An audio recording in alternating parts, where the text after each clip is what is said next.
All right, welcome back. So today I'm going to try a new product that I haven't tried before. I have tried the liquid version of EvapO-Rust with great success. If you go back and take a look at some of my previous videos, I have soaked everything in it and it works really, really well. I even de-rusted the interior of a diesel gas tank from an old Mercedes with it. Anyway, go back and check that out if you're interested. But I have always shied away from gels, mostly because I had a bad experience with them. Well, not a bad experience, just an ineffective experience with some rust-eating gels back in the day, back in the 80s when I was a teenager. And they just sort of didn't sit well with me mentally. I had that one experience and I said, yeah, that's crap, never going back there. Anyway, but this EvapO-Rust gel, it's different. It's actually a pretty good product. I'm not trying to get a sponsorship or anything. I'm just trying to share something that I found today that I thought was really useful, and I'm really, really happy with the product. So I've been trying to figure out how in the world I'm going to de-rust the engine bay and all these little nooks and crannies in this R107 Mercedes, and I think I've found the answer. Anyway, so stick around. I think you might find the results surprising. So we'll be right back.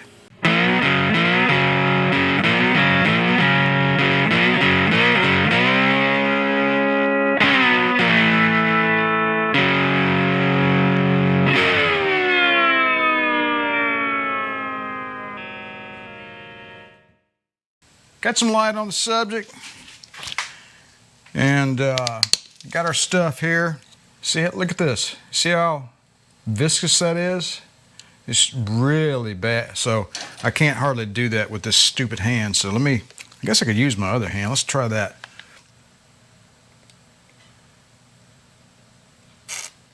And you got to scrape it off there. It's literally more viscous than a really thick gelatin or something. It's bizarre. Anyway, so see there, you got a big white blob up there, and you got to really work at it. Once you break through that viscous, I keep using that word, but that's the only one I can think of that is proper, I guess. Once you break through that tension, that surface tension, then you can spread it out, and it really adheres to a horizontal surface exceptionally well. You know what it looks like? It looks like snot. It looks like snot, let's be honest. So let me cram it up in here really well. And you rinse it off with water, which is cool. All of this is probably going to take, I would say, 2 applications, and then after that we'll be able to do, some other encapsulation type paint work. All right, so let me continue on with this, and I'll be back here in a few minutes. All right, it's been a couple of hours, and I got a container of water over there. So you just rinse it with water. But I'm just going to go, I got paper towels and water. This is how I'm going to rinse it. Need one of those. I saw some brushes at O'Reilly, those nylon brushes you use inside a parts washer. And I was thinking to myself, that would be ideal for this. Now, this rust on here was pretty thick, so I do see right here it's gotten rid of a lot of it. So I may end up at the parts house picking up one of those brushes. I really think that would do quite well with this.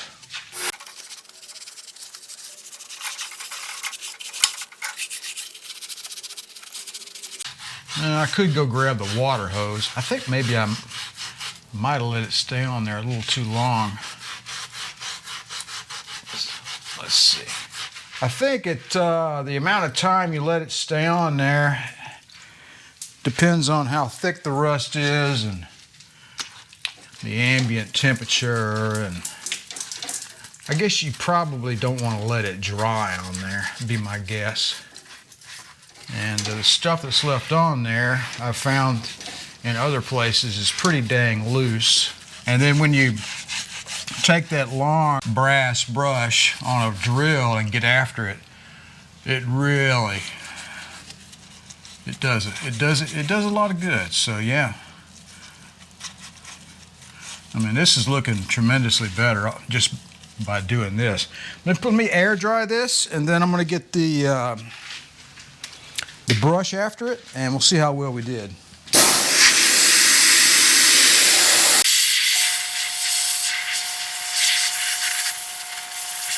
So I air dried it and saw the white haze come back, and then I went back with some more water, and then I took a brass brush on it.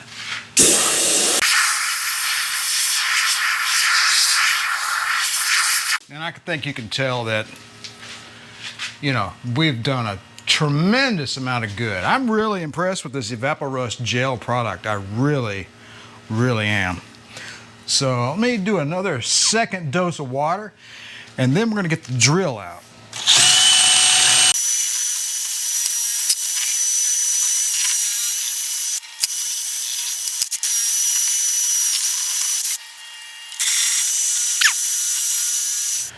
I'm getting some fresh water here.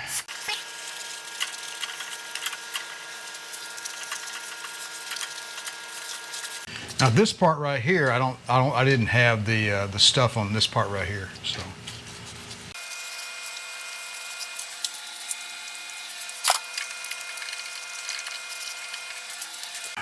Let's dry that off.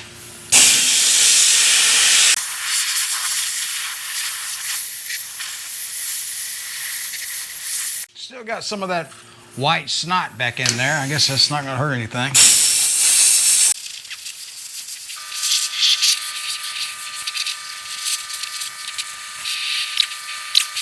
Well, I'm going to say that's a marked improvement, really. I mean, I got a lot of bare metal there now with no, see this, you see how, so this is white here. This is where the product is still adhering. And this these very light areas here, that is simply now bare metal, where the rust is gone. So yeah. So this area is not treated. This area is treated. Well, in other words, rust removed, rust not removed. And this area here has had rust removed. So I'm gonna go ahead and treat this area next, and then get that done, and I guess we'll just move on. I'm not going to worry too much about these white areas where the product is still adhering to it.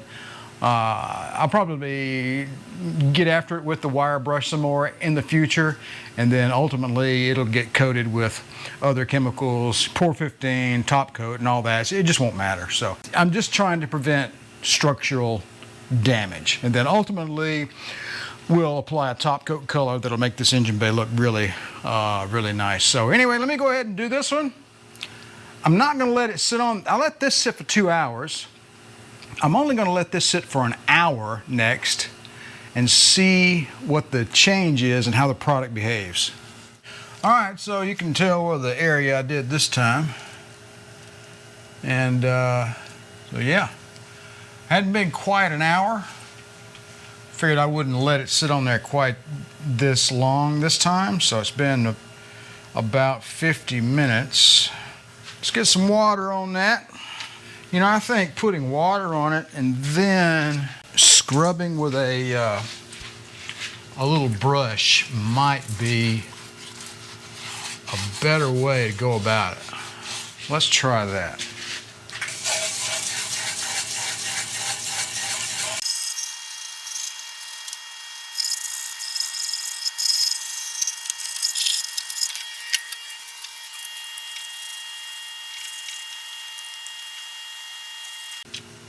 You see all these light areas here, that's bare metal now.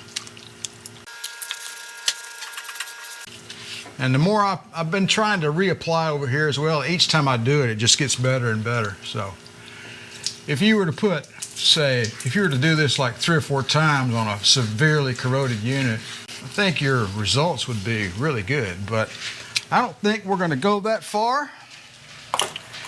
I think I've made up my mind that I'm going to do Evap-O-Rust GEL.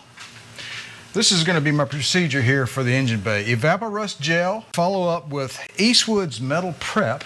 If you go back and look at some of the Corvette videos, you'll note that I used the metal prep a lot on that car. It worked out really well. And then we'll go with the Pour 15 paint, and then eventually the top coat. So let's dry that off. So if you compare that against previously in the video, this was dark red, and you can see where, you know, your rust is, well, removed, basically.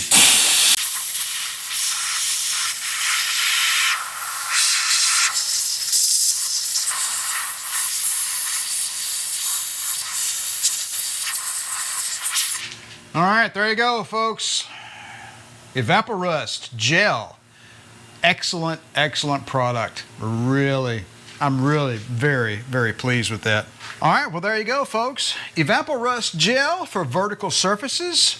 Lays on like snot. Evaporates rust like, well, Evap-O-Rust does. So yeah, how about that? Good product. And again, I'll follow up with Eastwood Metal Prep, and then Pour 15 Rust Encapsulator paint, and then ultimately a properly colored top coat. So just a quick and dirty video on how to apply Evap-O-Rust GEL to your project car or whatever you got that's really rusty. So, all right, appreciate you guys stopping by the channel. Don't forget to like, share, and subscribe. And if you'd like to be notified whenever I release a new video, don't forget to click that little bell down below. You guys have a good one, and remember to enjoy restoring your classic whatever you have in your garage.